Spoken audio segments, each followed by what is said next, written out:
Me, we need to record. Yes, thank you, Julia.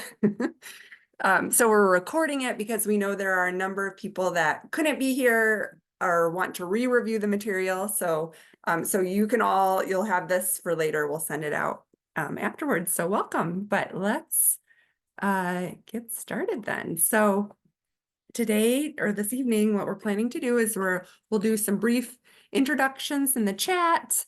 We'll walk you through a short self-reflection activity, and then we'll dig into a bit about the Illinois legislative process, how a bill becomes a law. We will then spend some time going over talking about the two bills that we're really focused on this year. One focused on transit, one focused on reducing greenhouse gas emissions. And then we'll also, share ways you can get more involved to support those bills, help them become a law. And then we'll end the night with some practice. So just practice talking about the bills, sharing it with each other. Yeah, let's get started. And actually, overall, just a general goal for tonight, we want you to feel comfortable and prepared to share more about our legislative agenda. So these particular policy ideas with your state level elected officials. And that's why we're going to do some practicing. And we're going to dig into this a little more a little later in the presentation, but we wanted you to get started with looking up your state representatives, so your state house representative and your senator.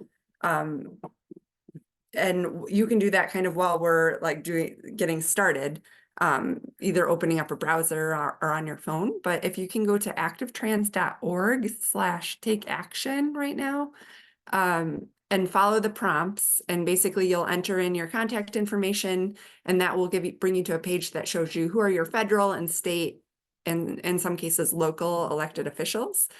So if you scroll to your state representative, so this is an example on the right here, and then we want you to click on this little chain link icon, and that will bring you to the Illinois General Assembly page, into your lawmaker's biography page. So we're going to talk more about that later, but we just thought you could get started on finding that page in the background while we keep going here. So a few guidelines for the training tonight. Feel free to use the chat anytime to ask questions while we're presenting. And if you do have a clarifying question, you can also use the raise hand feature in Zoom. And if you can, please keep yourself muted during the presentation.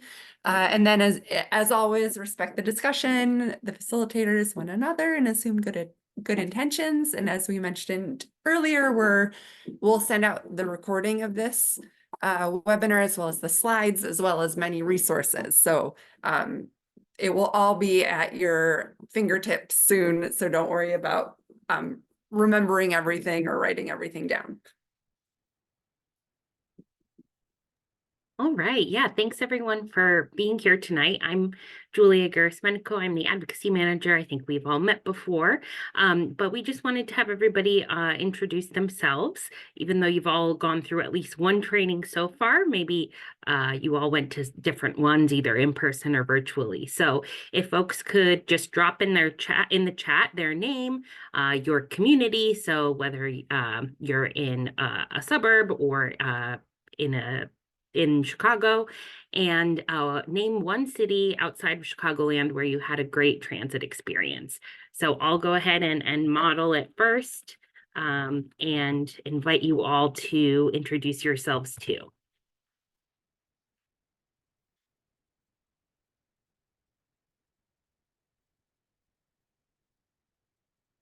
I've never been to Berlin before. I would really like to check it out. Yeah.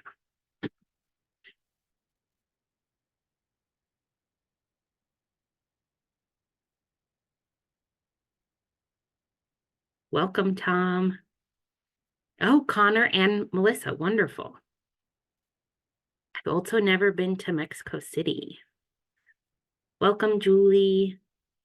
Hi, Sam. Hi, Theo. Hi, Sharon. We're a well-traveled group, both nationally and internationally. Ooh, Zurich. Welcome, Alan.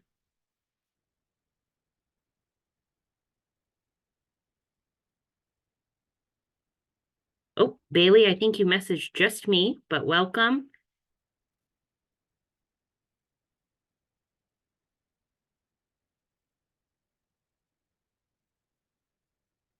All right, I think that's pretty much everyone. We'll give you one more minute, but I hope that gives folks a little taste of who's in the virtual space tonight along with us and gets you inspired thinking of other places that have excellent transit. So we'll go ahead and move on. There'll be more opportunities for you all to interact and come off mute soon enough. So thanks for being here again. So you might recognize on the slide here this word cloud from our first training we did together, where we had you share all the various different benefits of walking, biking, and transit. So just to call a few out, we have equity, health, community, safety, freedom, affordability, joy, density. And we wanted to start with this as another kind of inspirational touch point as we dive into this work and reflect on, personally why these issues matter to us as individuals. It's important to kind of stay in touch with that initial inspiration. And on the flip side, we also have the word cloud of what's at stake, right? What happens if transit service is cut in half, which is it really is, the stakes are high. So we have emissions, pollution, disaster, poverty, chaos, loss of community, noise, traffic, right? So the stakes are high, and we want to be kind of grounded and reminded of that as we get started with a personal reflection. So Maggie's going to lead us in this exercise. All right, so we wanted to just spend a little bit of time for you to really think about, your personal story as it relates to walking, biking, transit, because this, sharing your personal story with others, with your elected officials, that's what people remember. That's what can really, I don't know, make a difference in when you're having a conversation with someone. And so we wanted to just set some time aside in the beginning for you to think about, why does this matter to you? So we have two options of kind of paths you can think about, and you're welcome to think about both if you want. But first one is about transit. So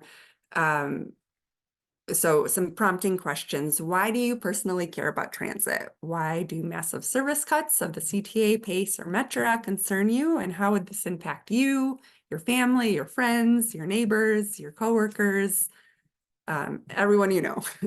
And then option two, thinking more about climate change. So how has walking, biking, or transit personally impacted and benefited you? Why is it important to you to fight climate change by promoting active transportation? And why do you want a sustainable and more racially equitable transportation system?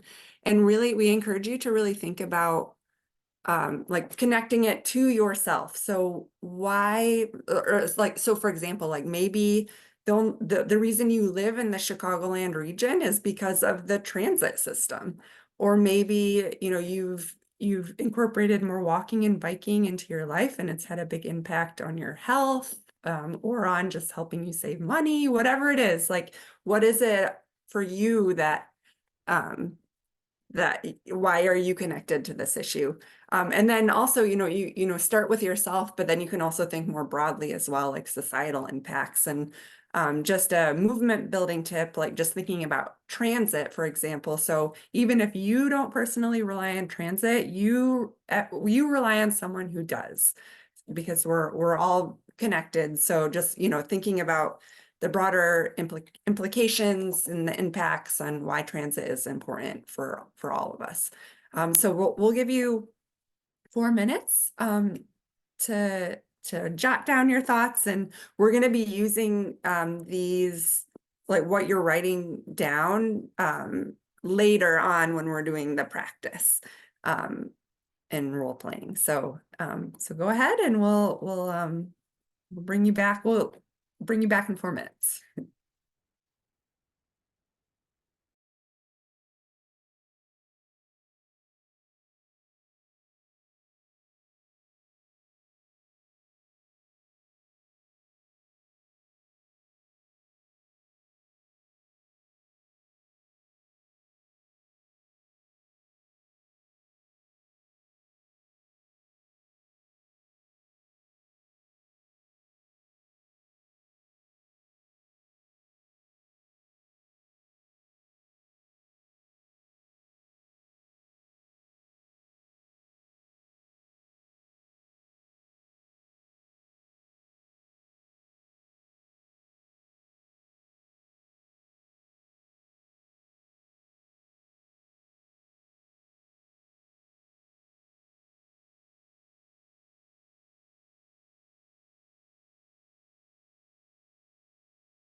One-minute warning, everybody.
All right, let's bring it on back. All right, so we're just curious if anyone is interested in sharing any thoughts they had about this, any personal connections, or why this topic matters to you. Can feel free to just speak or share in the chat.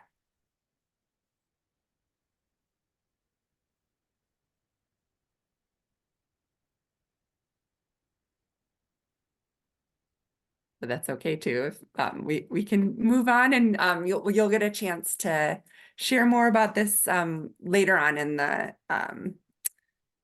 training tonight. So, all right, let's keep going here. So, Julie, I think I'm passing it on to you. Yeah.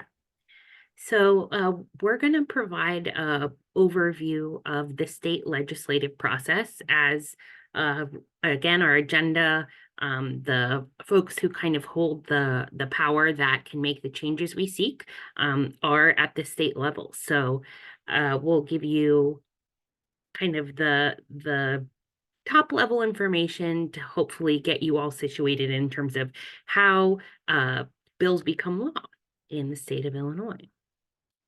So perhaps some of you are familiar with Schoolhouse Rock. So I'm just a bill. Yes, I'm only a bill. But to become a bill in the state of Illinois, it's pretty complex. So don't worry about being able to read all the little details, but just kind of from a high level visual angle, you can see how complex the process is in the state.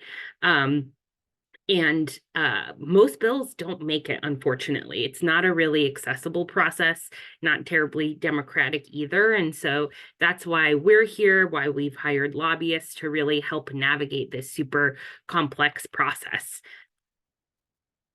So overall, we have the Illinois General Assembly, which is comprised of two chambers.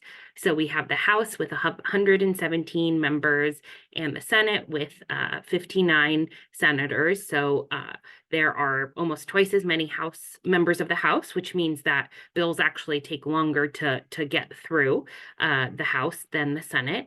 And you can see we have a Democratic majority in both chambers. You'll also see we starred the House Speaker, Rep. Chris Welch, and the Senate President, Don Harmon, because they have kind of outsized influence in terms of what bills do make it through. They really kind of hold the keys, so to speak, and are extremely influential. So they're really important targets as well. So the Illinois General Assembly is in session every January to May, and most times there is a veto session in the fall for bills that the governor would like to highlight. And there are very specific deadlines set through January to May that make it so that bills need to be submitted and entered by a certain date. The bills need to be entered into both houses as well, or both chambers. And there's also specific dates by which bills need to have co-sponsors. They need to pass through committees before they can be voted on by the entire chamber. So these set deadlines throughout the 5-month session are pretty key in terms of just the timeline we're working with. And we know that so many bills get entered right before that deadline, and our lobbyists are still going through all the ones that were entered. So it really matters, again, what the leadership wants to see move forward. So Maggie, I think you'll chat about committees for a moment, right? Yeah, so, all right, so we wanted to flag a few committees for you all that the bills that, we're really fighting for this year will likely go through. So in the House, there are 2 transportation committees that we wanted to make sure you're aware of. There's the first one, it's more focused on infrastructure. The second is more on safety. And then there's also the Energy and Environment Committee, and listed here are the chairs of all of those committees. And we wanted to flag the top two representatives, Representative Moylan and Representative Andrade, because we're just curious if anyone here, if you know them, if you've ever met with them, if maybe you're in their district, because these are two key, representatives that we want that we haven't always been able to access in the past, and we'd like to, make sure we're building a strong relationship with them as these bills get introduced. So curious, like if you do have any connections, please let us know. Feel free to put it in the chat or just message us later. Yeah, so but in any case, the Senate here, so in the Senate, two key committees are the Transportation Committee and the Environment and Conservation Committee. And Senator Villavolum, who's the chair of the Transportation Committee, is actually a big champion of our passions. So he it's great to have friends in the Senate and House. So he's been really instrumental in helping us pass a lot of laws in the past. So for example, he helped us pass a bill in 2019 where we were able to secure $50 million in dedicated funding to walking, biking, and trails for the state. So again, like, it's great that we have him as a champion, and we're looking to build even more champions in the House and Senate. So please let us know if you know of some champions, and let us know if you especially know those two representatives up there on top. So now back to that URL we led you to in the beginning of the training tonight. So activetrans.org/take-action. So hopefully by now you've gone to that page, you've seen, who is your senator, your representative. And if you've clicked on that, that little link, that chain link, or it might say ilga.gov link, you've seen their bio, and on the bio, you'll be able to see their Springfield office contact details, their in-district office contact details. So this is Senator Villavolum, our friend, so he's in Chicago, and it shows you also what committees they're assigned to. So in his case, he's the chair of the Transportation Committee, but he's also a part of several other committees. And then you also can read a brief biography, where they went to school, where they might live, other details. So a couple tips. So one, make sure to get on their email lists. There's unfortunately no direct link on the ILGA website in their bio, but you can go to their own website, get on their email lists, and you can really helps you stay informed on, what they're doing. And we highly recommend doing that. And we're also just curious, so if you can use the raise hand feature, has anyone here ever met with their senator or representative? Just curious, by a show of hands, if anyone has. And do you see the raise hand feature? I don't even see it on mine. I'm not sure where it is.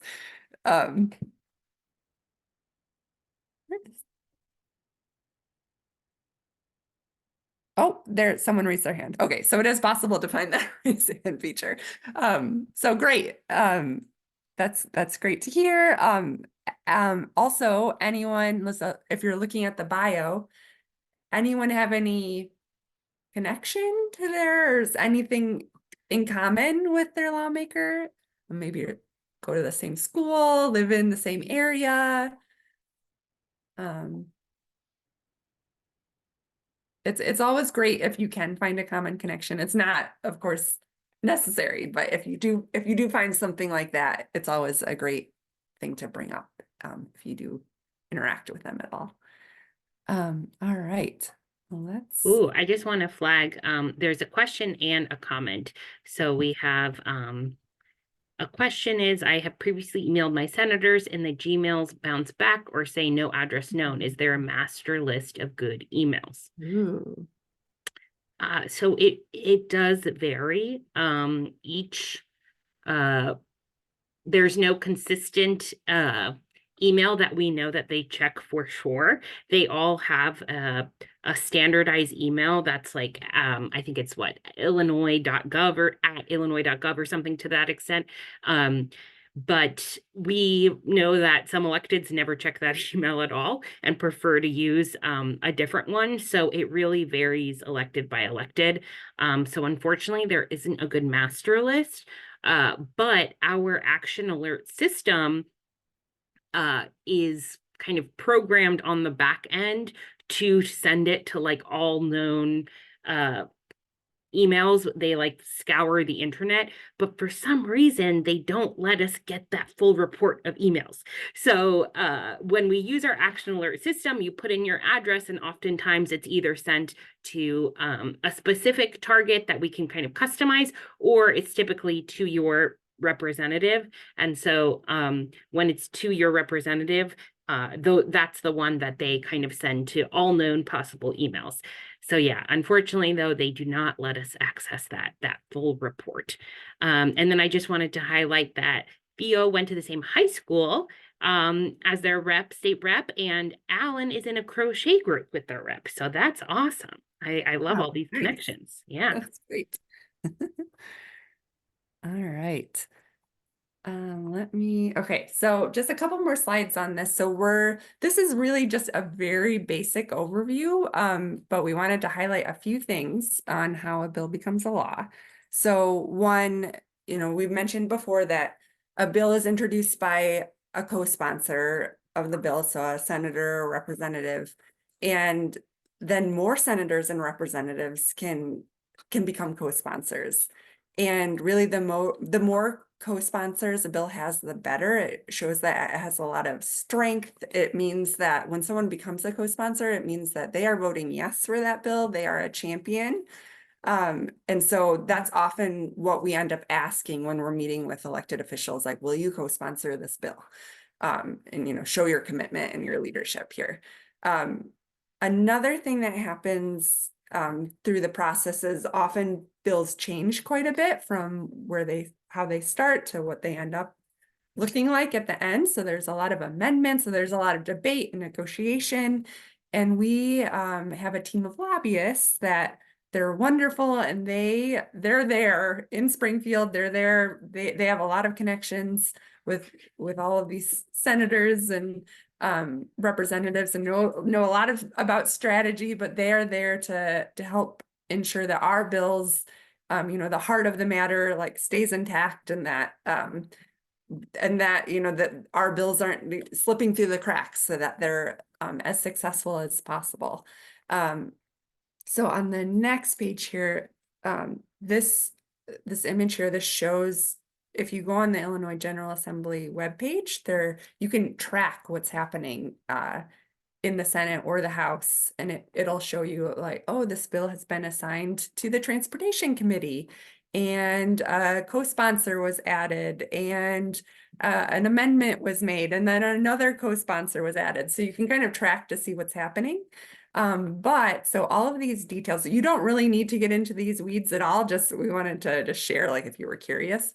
But if you really you want to know more about this whole process, the Illinois Environmental Council has some great webinars where it's an hour-and-a-half webinar, and it's all about this, like, how does the bill become a law?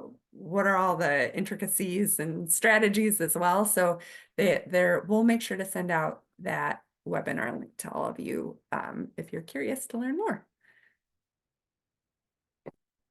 All right, so with that, we're gonna I'm turning it back to Julia, and we're gonna review the bills that we're fighting for. Great. And I dropped that IEC kind of deeper dive civics webinar in the chat. That's that YouTube link right there. But yeah, so just kind of getting right to it. As you all heard at our first training, we have some pretty big priorities for this year at the state level. So we have this transit bill to address the very serious and looming fiscal cliff and ensure the future financial stability of our transit system, along with reforming the current governance structure of our regional transit.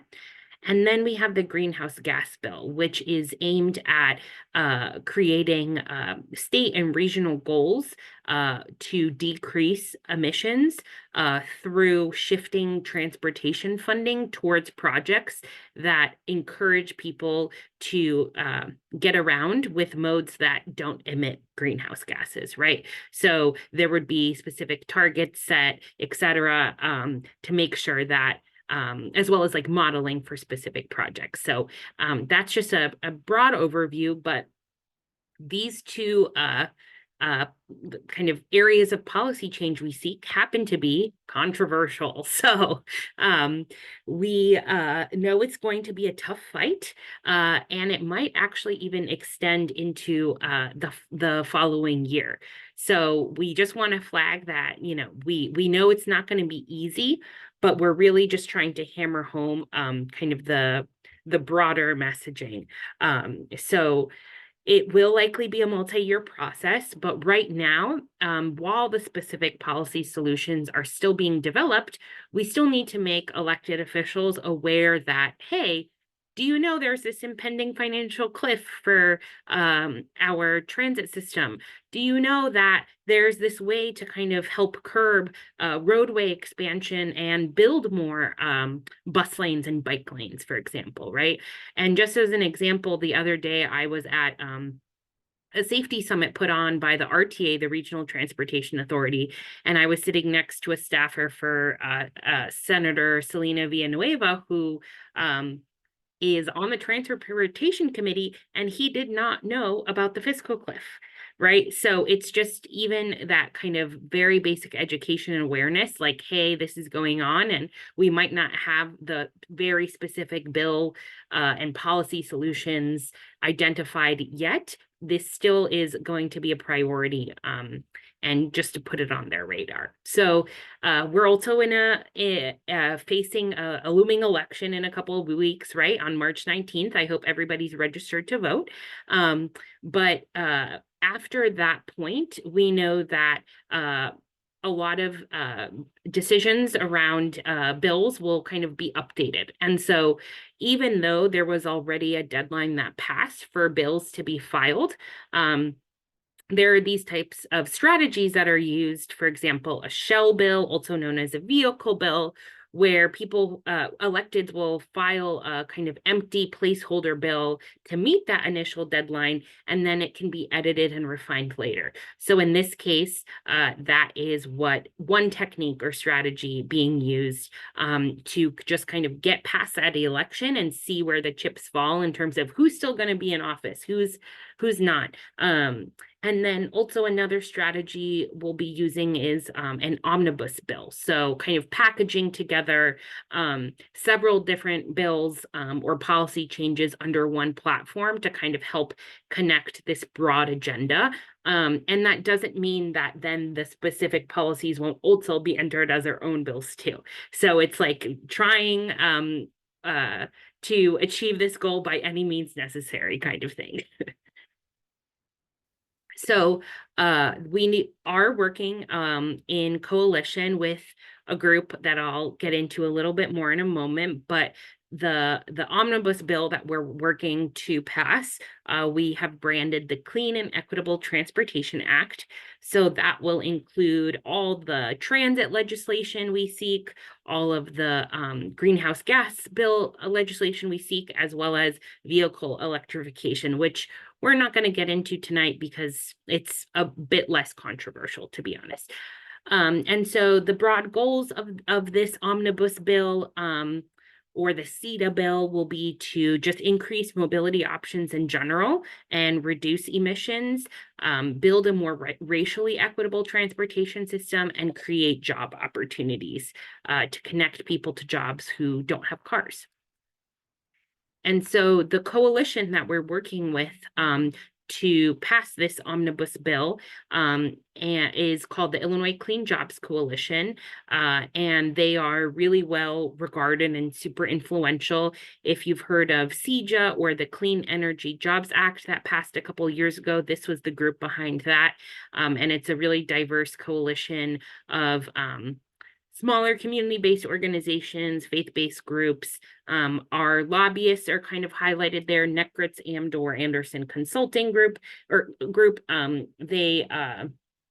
They're part of the coalition as well. So it's a big deal that we got this group to focus on active transportation modes, because in the past they've really only promoted electrification. And so it took some time to kind of infiltrate and get in there with our agenda.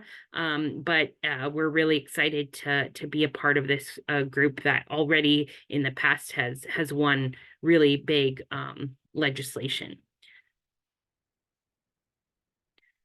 So just to give a couple more details, but not get too in the weeds again, what our goals are for the transit bill. So we've talked about this fiscal cliff. That $730 million figure is the one that we know at the minimum that's what's going to be necessary to prevent transit cuts and all the doom and gloom we saw in that word cloud, right? But to actually have a transformed, robust, thriving transit system, we're actually going to be setting the bar even higher for $1.5 billion. So that is the number that we'll be going for. And, you know, that 730 million / 1.5 billion, that's going to be necessary every single year to make sure that as costs increase, that the system stays thriving as well. And in terms of the governance reform we're seeking, you know, just thinking about CTA, PACE, and Metra, just coordinating that service and making it seamless to use all three of their systems, making sure the schedules are aligned. You can easily pay for fares for all of them on one app rather than multiple. And just in general, better agency cooperation and efficiency. Like right now, they all compete for the same pots of federal funds, but perhaps there could be some better kind of alignment and priority setting. And just to show that there's a precedent for states investing a lot more in specifically like urban area transit centers.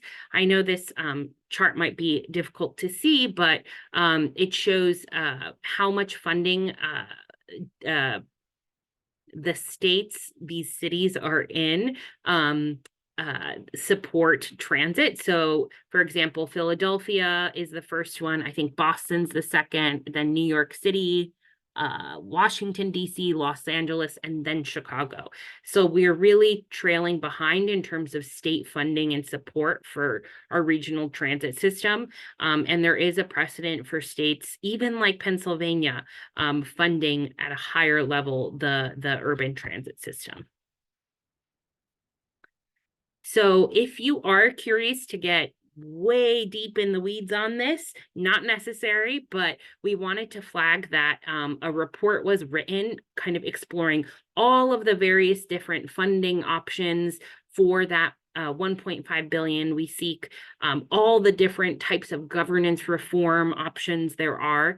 And that plan or that report is called the Plan of Action for Regional Transit, PART for short. So that was written by the Chicago Metropolitan Agency for Planning, and they wrapped that up at the end of 2023 and submitted it to the Illinois General Assembly. And CMAP is our regional metropolitan planning organization. And I'm going to call on Maggie to kind of quickly define what that is, because I don't do as good of a job as she does. So our metropolitan planning organization, so we have 15 MPOs around our state, and they're usually centered in higher population areas, and they receive Well, one, they're responsible for planning our transportation system in that area. So we have CMAP, they're planning for the Chicagoland region. So they're figuring out, where should we be investing money in roads and walking, biking, all of that. So they receive federal money as well as state money, and then disperse that to these different projects in different communities to then decide what projects should be prioritized. So that they're an important agency to be working with, and they very much affect our built environment. Thanks, Maggie. Yeah. So if you're curious to read that report or just browse through some of the memos contained there, just look for the plan of action for regional transit from CMAP. I can paste the link in the chat a little later. But I also wanted to flag some of the challenges we'll be facing in getting this bill passed. So we know that introducing or trying to fight for more funding, introducing a new sort of revenue stream is always going to be controversial, right? Whether it's a tax or whether it's increased tolling or congestion pricing, income tax or a tax on goods or services. It's going to be a fight. But one way that we as advocates can play a role without getting too far into the weeds is just kind of thinking about what are the values we want framing this policy change, right? So, for example, we can say, whatever revenue stream is introduced, we don't want that really weighing heavily on the backs of low-income folks. So, for example, in order to avoid that, you could instead advocate for a tax on services rather than goods, since services are more typically used by higher income folks. So that's just one example of the types of ideas that we can bring to the table when talking to elected officials that you all can speak to without being policy experts. And then in terms of the governance structure, some of the challenges we face there, between the RTA, CTA, PACE, METRA, IDOT, the Illinois Department of Transportation, all these different groups kind of have their own positions and their own self-interest, right, to some extent. And so there are different opinions between each of those stakeholders in terms of how they think transit should be reimagined in terms of how it functions and is governed. But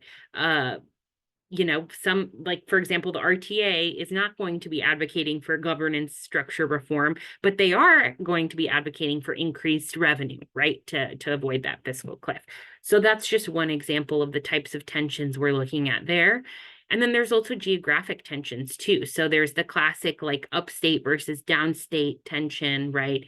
Why does Chicago get all the funding?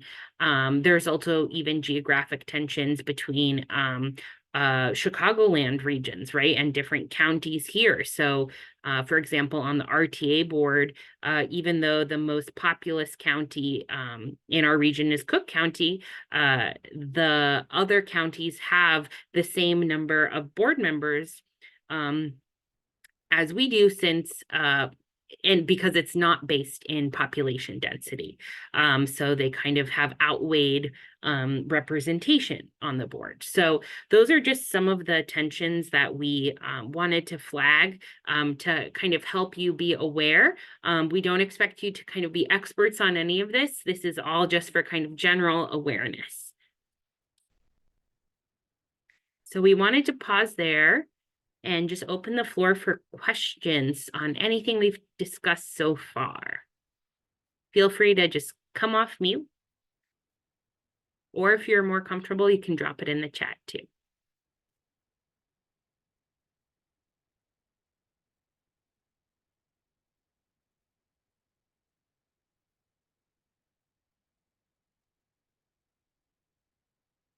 And we can always, we wanted to also talk a bit about the greenhouse gas bill, so we can continue on with that, but we'll pause again after that for more questions. So if as all of this is sinking in, feel free to drop any thoughts you have in the chat, or again, feel free to speak up. and we can help address them. So, greenhouse gas bill. So the goals here is we want to see greenhouse gas emissions eliminated from the transportation sector. And we've seen a draft of the bill, and of course, that draft from what we saw could change, but right now it looks like the bill will be pushing for 0 greenhouse gas emissions by 2050. So it'll be a tiered approach. So there will be different targets for different years. So by 0 emissions by 2050. And the focus is prioritizing clean and equitable transportation projects. So funding walking, biking, and transit projects instead of funding road expansion projects. So it's reallocating some of that funding. Majority of funding right now goes towards road projects and expansion projects. So if this bill is looking at shifting funds. And we've seen some successful policies in other parts of the country. And the bill that was drafted was actually modeled after some of these successful examples from Colorado, from Minnesota, from California. And just one example of what happened in Colorado recently, it was, I believe last year there was a interstate project that was that was canceled because of their greenhouse gas policy, and the funding that was initially dedicated to that roadway project is now going to be going towards 5 bus rapid transit BRT projects around the Denver area. So that's very exciting to know that the policies are actually impacting things and shifting what we're building and what we're investing in. And just some of the details that we're aware of right now about this future bill.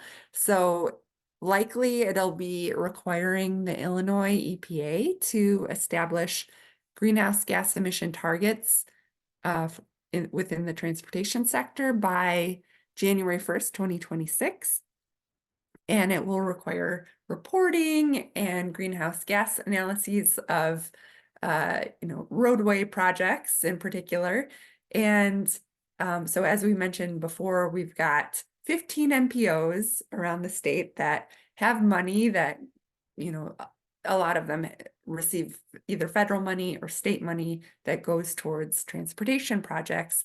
And the state, as well as those MPOs, will be required to meet certain greenhouse gas targets at a tiered approach at different years, and getting to 0 emissions by 2050. If, say, an MPO or the state isn't meeting those targets, they can invest in mitigation measures. So that this would be investing in more bike lanes, side paths, and creating sidewalks, creating more of a network for walking and biking, as well as transit infrastructure. So those bus rapid transit lines, investing in those instead of roadway expansions, and that can help MPO or the state meet those targets. So that's kind of an overview of what we know so far of the greenhouse gas bill. So do we have any questions in the chat? Yeah, we have one.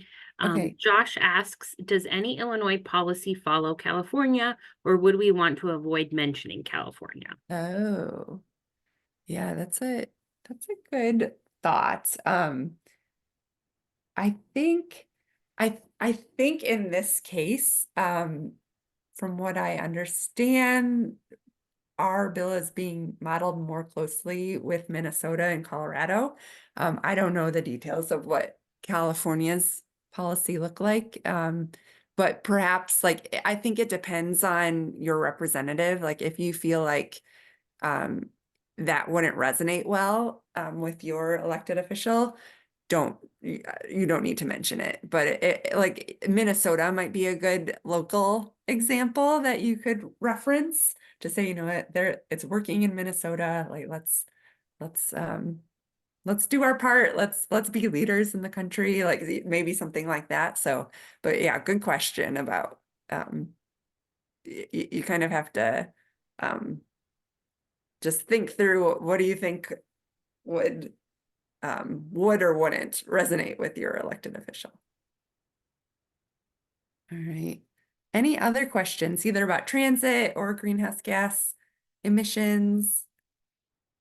All right. Well, feel free to, if anything comes up suddenly, feel free to drop it in the chat and we're happy to talk through it. So we wanted to just mention that there are, so in addition to these two bills that we're focused on, there are actually a lot of bills related to transportation that are being proposed this year. And so this list is just a sample really of what we know of what's out there right now. So bills typically either they're going to start with SB or HB, so Senate bill or House bill, and then there's a number, and that number corresponds to basically when that bill was introduced. So there are thousands of bills. I think they might be up to 6,000, 5,000, 6,000 bills that, our senators and representatives are sorting through right now. We're also trying to look through all of these bills to kind of understand, what's important for transportation. And we're going to be watching them, our lobbyists, our partners, and we will make sure to flag any bills that need some attention, make sure to let all of you know. But just for example, one of the bills out there right now is rebates for electric bikes. So right now, if you buy an electric vehicle, an electric car, you can get a rebate, but you can't get a rebate if you buy an e-bike. So that would change this. So you could get a rebate for e-bikes. So that's a bill that we're hoping for. And, if any of these bills need some advocacy, again, we'll make sure to let you know. So do we have some more? Yes, we Okay. do. Oh, and I just wanted to flag one more thing before I read the question. On the ilga.gov home website, there's a place where you can enter in the bill number, so either SB or HB, and that is where you can see how that bill is moving through the houses and the chambers. So just for the very curious folks who want to be checking that out, the ilga.gov website is a great resource. So Theo asked in the chat, do you have any resources that empirically show how these changes in investments will contribute to lower greenhouse gas emissions? Obviously, active transit options are lower carbon, but I would be curious if there are studies to show that these policy changes will make a measurable difference. Not that I'm a skeptic myself, but would be nice to have evidence at hand. Of course. Yes, good question, Yeah. Theo. I do know that, so a handful of groups, so some of those partners from the Illinois Clean Jobs Coalition have done some research on this. Like I know NRDC, Natural Resource Defense Council, and ELPC, Environmental Policy and Law Center, do have have gathered research on this topic, and I can see if I can dig any up, and when we send up a follow-up email, we can include that. And if I can't find anything right now, we'll follow up with you later, but good question. Yeah. Thanks. Just kind of curious about what's underlying the policy changes. Yeah, totally. Mm-hmm. And I know that it is complicated I think part of like that bill for the MPOs and the state to have to analyze, any change they make in the transportation infrastructure and analyze the greenhouse gas impacts.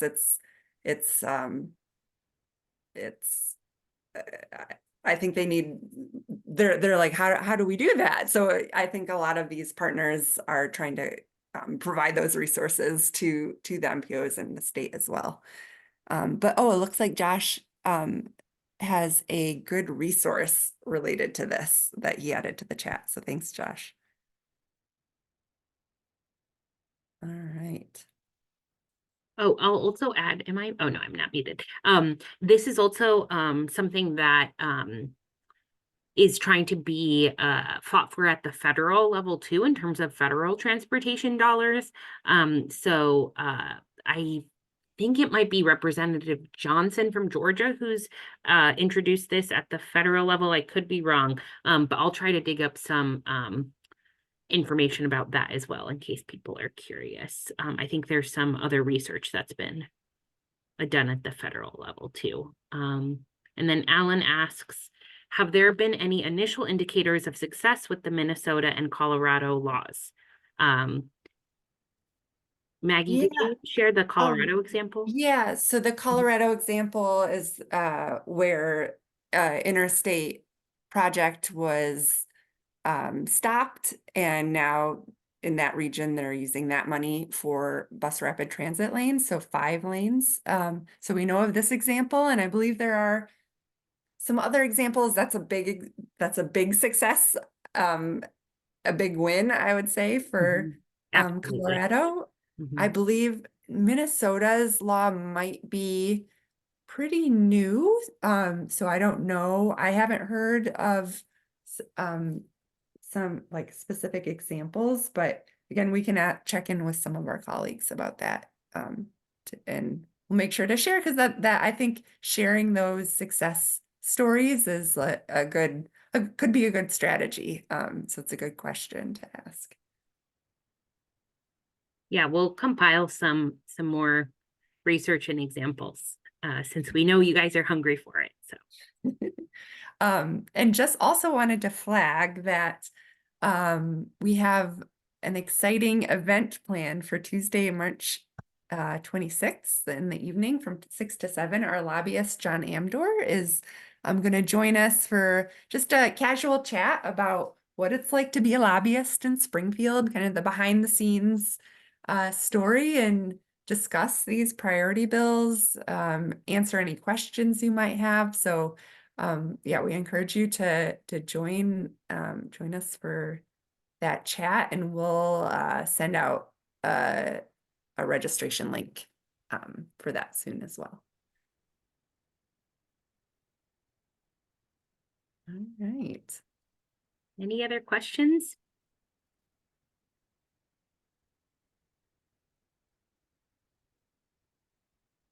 And I don't know, Maggie, if you said this, but since Tuesday, March 26th is after the election on March 19th, a lot will become clear probably by that point. So Right. maybe we'll have some exciting updates on our bill. Yeah. And Tom, it'll be a virtual meeting with John Amdor. And so just a little background on John. So our lobbyist, Elaine Netgritz, she was a state representative for, I believe, almost 20 years. And John Amdor was, I don't know if chief of staff is the right term, but he was like her policy person. And now he's part of the lobbyist team, and super knowledgeable, and yeah, I'm very excited about this this call with him at the end of March. And they spend a lot of time in Springfield, so that's also part of the reason why it will be virtual. Yes. All right. Well, if any more questions pop up, feel free to add them to the chat at any time. We can always stop to address them. But let's oh yeah, so we have a little minute stretch break for you. So feel free to go grab some water, do whatever you need to do, and come back in 1 minute. So just a very brief break, and then we'll continue on talking about ways that you can help support these bills.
All right, I think it's been about a minute. We'll give you 15 more seconds to come back to your computer. We'll keep going.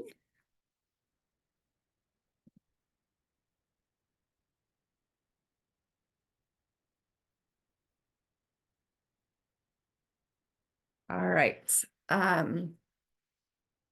Taking action. So we wanted to go over a few ways you can all get involved to, you know, advocate for these bills and these policy ideas. So this first bullet here, this is, you know, things that you can do from your own home. You can submit action alerts, which we'll make sure to send you when they come out. You can always email your elected officials. You can call their office, and you can, you know, you can do this anytime. You could do this tonight, tomorrow. When things will really start heating up again, it's going to be after March 19th, probably in April and May. Probably in the month of May, you will be getting a lot of emails from us. We might have a lot of different actions for you to take. So just be prepared. But you know, right now it's the quiet before, or what's the phrase? This Quiet before the storm, I think, right? Yes. Yes. Thank you. So just a general tip with action alerts, emails, phone calls is try to make it personal. Try to add a little bit of something about, you know, some of you in the chat said, you know, you're in a crochet club with your representative, or you went to the same high school. You could add something like that, or just explain why, you know, this topic really matters to you. Because the more personal you can make your interaction, whether that is virtual or in person, the more impactful it is. And these other advocacy actions you can take, we're going to go in a little more in depth into these. So witness slips is something we wanted to make sure you're all aware of. And what these are, on the Illinois General Assembly website, you can directly show your support or opposition to a bill. And you can do that as an individual, or you can do it as an organization. And we usually talk to our lobbyists about when we need to ask, you know, a large number of people to submit a witness slip, because they're typically used strategically. Sometimes you want to show a lot of grassroots support. Sometimes you want to show more that a few key stakeholders support a bill. So maybe certain so a union or a village or city or some group, and having a few of those groups can be powerful to show that they support a bill. If you're part of an organization, you could, you know, file in support or opposition on behalf of your organization. You just need to make sure that you have permission to do that. Otherwise, you can always file a slip just saying you're representing yourself. And just one note, one tip is, if you end up filing a witness slip at some point, because it is kind of exciting, because it usually happens, like we find out on a Tuesday that we need to file witness slips by Wednesday evening. So it's usually kind of fast paced and it's exciting. But if you do file a witness slip, we also recommend that you make sure to do at least one other action, whether that's emailing, calling, or meeting your elected official, because that really is the first priority, and that is more impactful overall than filing a single witness slip. But so just we'll send you instructions when the time comes to file a witness slip, but just wanted to know a couple things. So there's 4 sections. It's pretty straightforward, but some of it is a little not as straightforward. So the first box is your identification information, and in that firm, business, or agency field, that's where you would say either self if you're representing yourself, or if it is an organization or agency you're representing, you can write it there. And then in the fourth section, there's a testimony box, and you're going to want to check the last box, the record of appearance only. And then you can create your slip. So it's pretty easy. And again, we'll make sure to send out more instructions when they're needed. And then in addition to witness slips, over like this year, likely next year as well, there will be formal hearings organized by the General Assembly about this topic. I believe there's already one organized for a formal hearing organized for April, maybe. I can't remember. One of our colleagues was talking about that. Yeah, for April 4th, in the House Appropriations Committee, the transit agencies themselves will be testifying. Okay. So these formal hearings, usually you can listen to those online if you're curious. If you're like able to, maybe you can work and listen to like a podcast at the same time, you might be interested in doing something like that.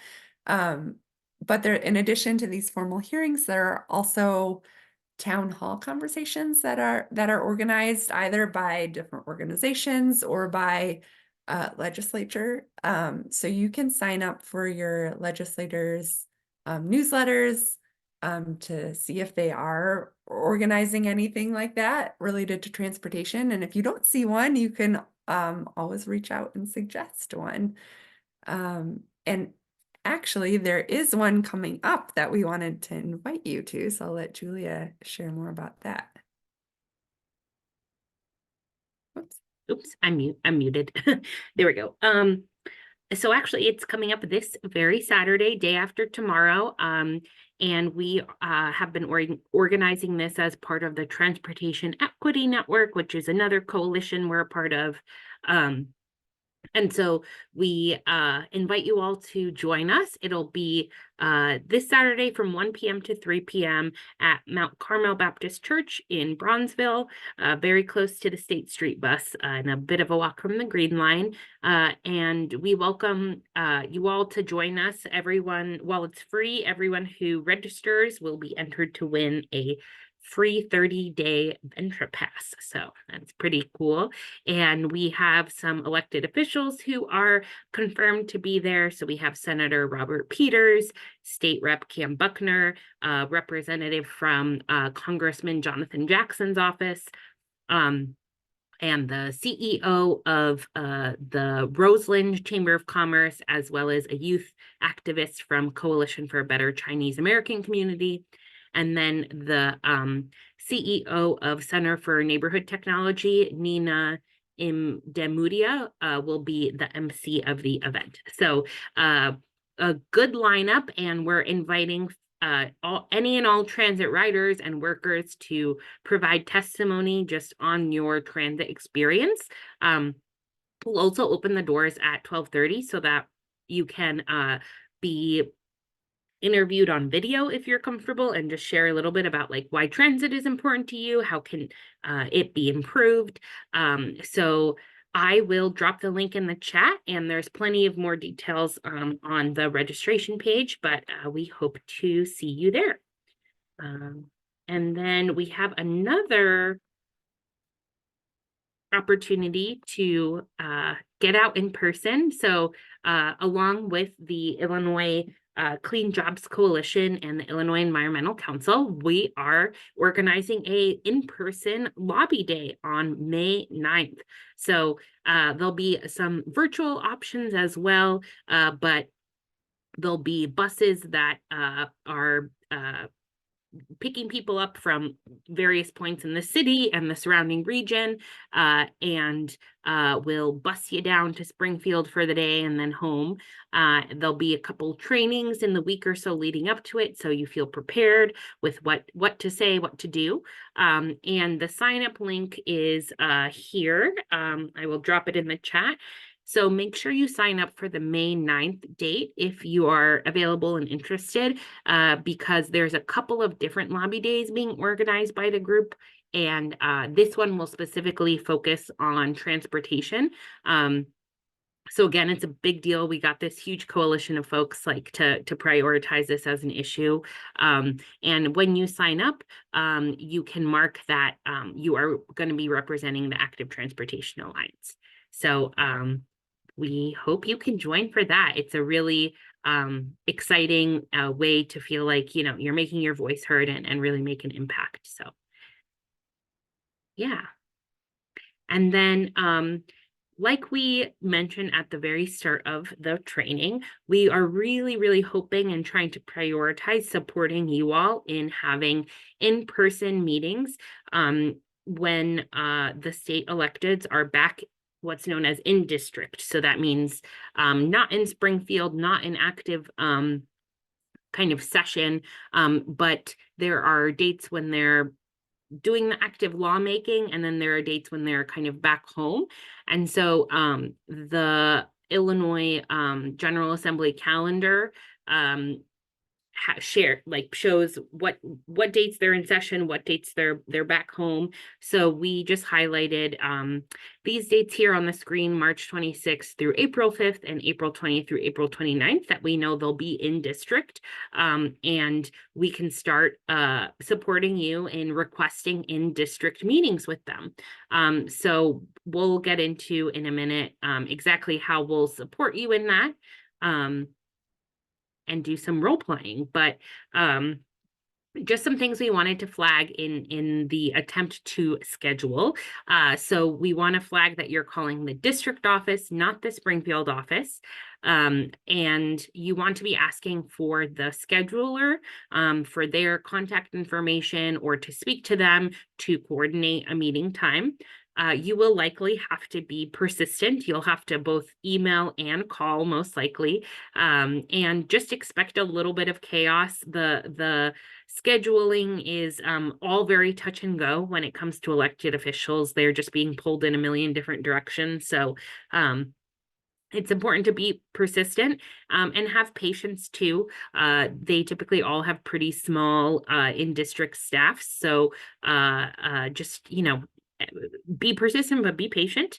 And then oftentimes too, if you can't get a meeting with the elected themselves, meeting with their chief of staff or their policy lead can be just as good or often better than meeting with the elected official themselves, because elected officials cannot be an expert on absolutely everything themselves, right? They're just people too.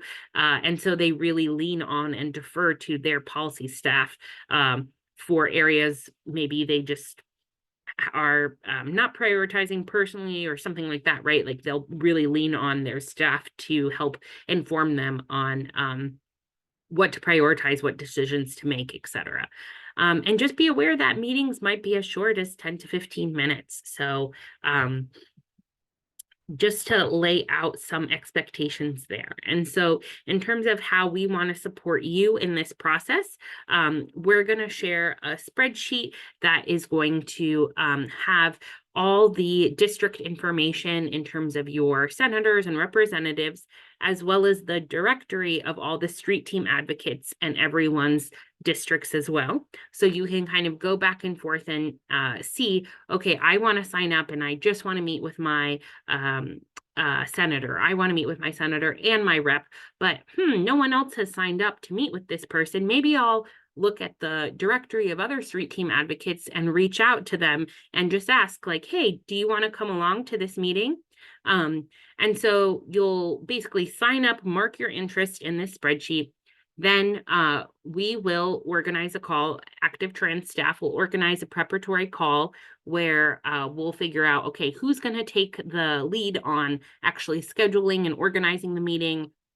We'll review any talking points, the latest bill updates, and answer any questions you might have. And our goal is to attend as many of these meetings alongside you as we can, but we might not be able to make it to all of them. So if we can't make it, of course, we would just want you to follow up with us and let us know how it went. So we're going to kind of transition into the practice session now. All right, so we wanted to go over a few things with you before we actually start practicing. So first we want to go over like a typical meeting agenda. And then direct your attention to a couple resources that we emailed you earlier or was it yesterday? I can't even remember, but we'll actually add a link in the chat of one of the resources that we want you to review in particular. And then we'll go over a few meeting tips. We'll do a role-playing exercise, which when we did it yesterday, everyone said it was very fun. Or it seemed Oh, Maggie, did we lose you?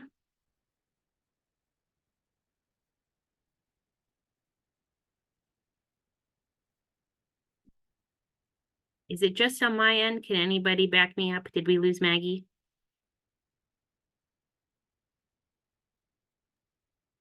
I think we lost her. Oh, oh no. oh, Maggie, I think you're back. Oh, I'm back. Okay, good. Yes, I have no idea what happened. So you can hear me? yes. And Okay. yes. In any case, I don't need to go over this again if I if you didn't hear any of that, but we'll bring you through some more slides. And just to point out in this photo, in case you're curious who these people are, on the left, these are our friends in Springfield, but that's Elaine Netkritz, our lobbyist, with the blue pants there. Second in the line, that's Amy, our executive director. In the pink, that's Audrey Winnick from the Metropolitan Planning Council. And then we've got John and Steve, who are also our lobbyists, and Danny from the Illinois Environmental Council. So maybe you will run across some of these people at some point as a street team advocate. So first of all, sample agenda, what your meeting might look like.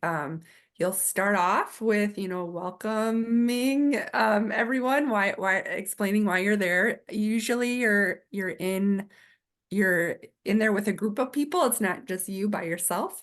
So explaining why you're here, and then everyone gives a brief introduction of your name, where you live, why you care about, the issue at hand. Share appreciation. It could just be as simple as thank you for meeting with us. If you know something about their history, their voting history, you could be like, thank you so much for supporting, this bill from the past. We really appreciate it. And then sharing a personal story. And again, that's something that usually is what is most remembered. And then as Julia mentioned, you don't necessarily have a lot of time. So keeping it short and succinct is recommended, maybe 2 to 3 minutes. And typically maybe two people sharing a story. But then introducing the bill and making sure to ask whatever you're looking for, whether that's to be a co-sponsor or just general support. And then you can, answer any questions, have a discussion, and then wrap up with a thank you and maybe a photo opportunity if you felt like it was a positive meeting. You can post the photo on social media. We wanted to have you review one of the resources. So Julia put it in the chat. It's the full script resource. So it's a 2-page, if you click that, a PDF will open, and it's a 2-page document that is basically a script running you through kind of that agenda, the welcome and the introductions, etc.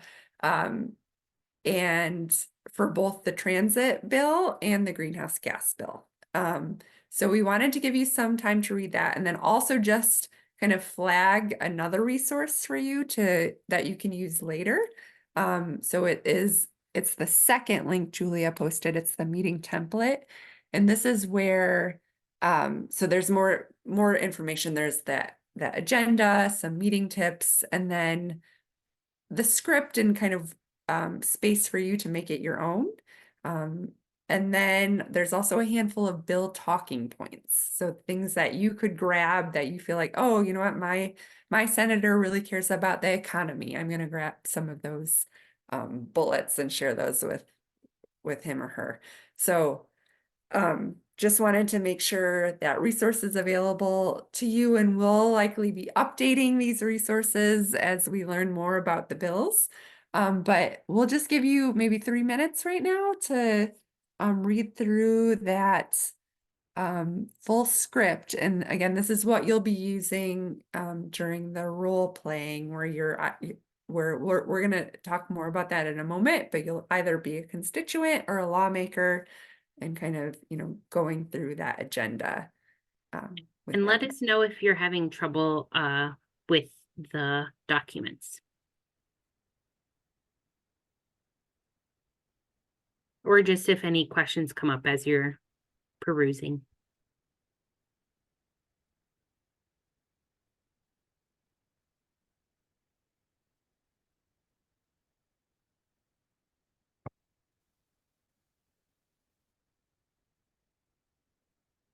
Having some issues with the second document. Theo, can you tell us what, are you getting an error message or what are you seeing? Oh, okay, Yeah, it's asking me to log in a Microsoft account. I'm not sure why. okay. Uh, Let's take a look and here. I'm having trouble logging into my Microsoft account. Oh yeah, no worries. Yeah, You shouldn't it's have. just Yeah, a- you shouldn't have to do that. So we'll try to see if we can get. These were the same documents that were sent in the email earlier, Yeah, right? right, That's Ellen. right. Yeah. Yeah. So you Mhm. should I have them in access- your email, and we'll make sure to send out the links again as well. Really, it's that full script document that is most important right now, at least.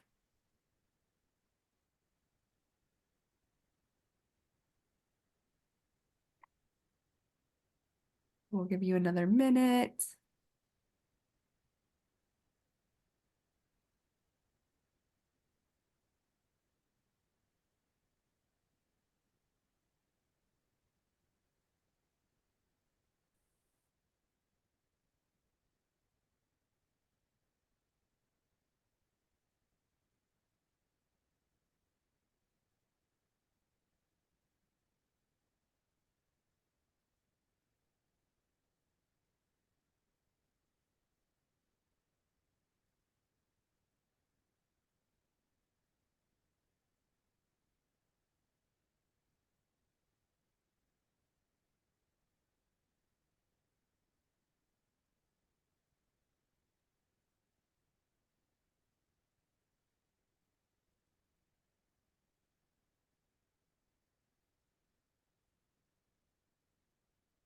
Sorry, I just want to make sure. Theo, you were able to access the document from the email, right?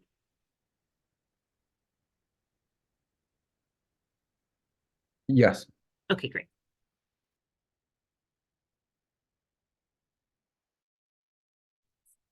Well, let's come back, and don't worry if you didn't get through the whole script. We just wanted you to orient yourself to it and kind of see what it was about. But oops, sorry. We wanted to go over a few tips before we actually do the role-playing exercise. So number one, like during the exercise, feel free to read verbatim through the script. It really takes practice. So I feel like reading through that script a few times can just help you feel a little more comfortable talking about the bill. And again, like this exercise is meant to help you feel comfortable, not only like if you do end up meeting with your elected official, it'll help there, but it could also help, if you write an email, if you call, like, or talk to a friend about it. So in a meeting though, just a tip is don't forget to make your ask. And I've heard that is actually a common thing to forget to do, because you just get so wrapped up in, talking about maybe sharing your own story, talking about the bill, that sometimes you forget to be like, will you support it? Like, or will you co-sponsor it? So just make sure to flag for yourself to make that ask. Be respectful of everyone's time. Again, like the senators and representatives might not have a lot of time. So just, you're going to have to think through, like, how much time am I spending, sharing this and that. So just to make sure you're as succinct as possible. remember that you do not need to be a policy expert at all. Your stories are really the most important, most impactful thing that you can share. We will have, when the time comes, we will have fact sheets about, the policies, the bills. We will have updated talking points. And then again, if you don't know an answer to a question that might come up, we are your resource. Please come back to us, and we can, share the information or ask someone else for the information that's needed. And in the moment, you can just be like, I don't know, I'll get back to you. So we are your resource, and we'll be sharing resources that you can bring with you. So you do not need to be a policy expert. It's helpful to have a couple questions in mind, just to get a conversation going. And it could be as simple as, do you have any questions for us? Or you could get them to, think about like, how does this issue impact, you and others in our district? And one tip actually that came up yesterday during the training is someone said, it really is helpful to emphasize that you're in their district, and like this is important for your elected officials, constituents, and talking about talking about it being like a shared area, that it's our district. So Julie and I liked that tip from yesterday.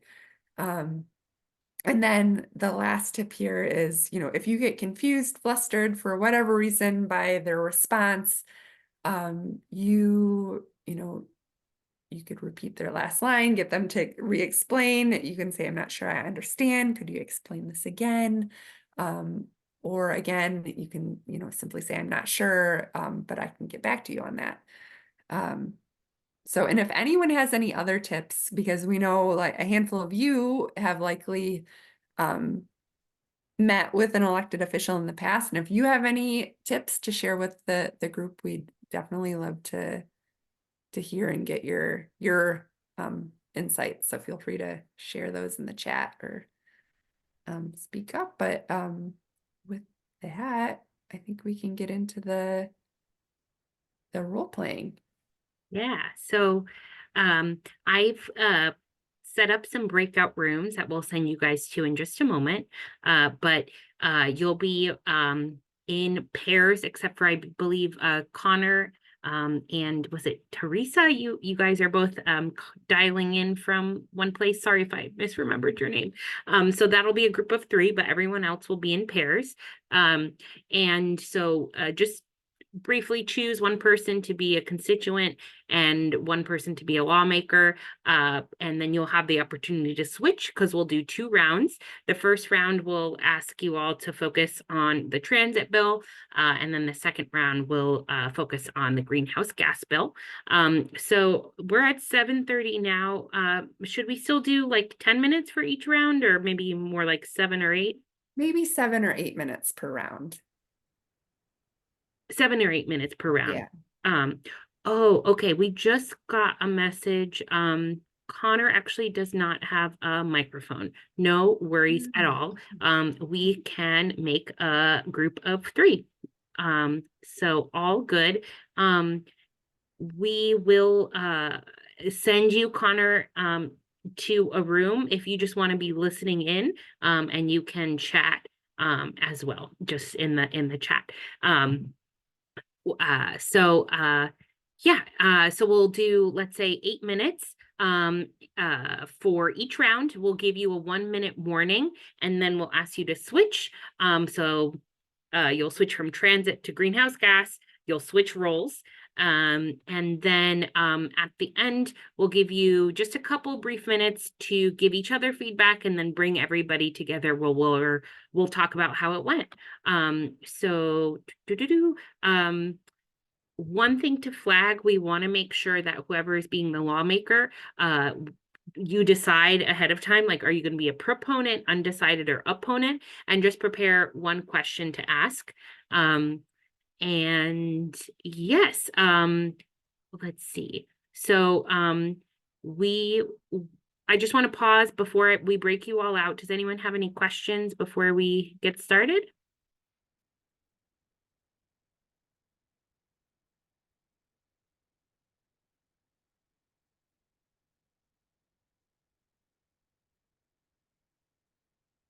All right, I'm just gonna finish setting up the rooms. One moment. Alrighty, I'm gonna go ahead and open them up. And again, we'll give you a 1-minute warning and then that alert to switch, and then another 1-minute warning. Give you guys a few minutes to give feedback and bring you all back. All right. See you soon.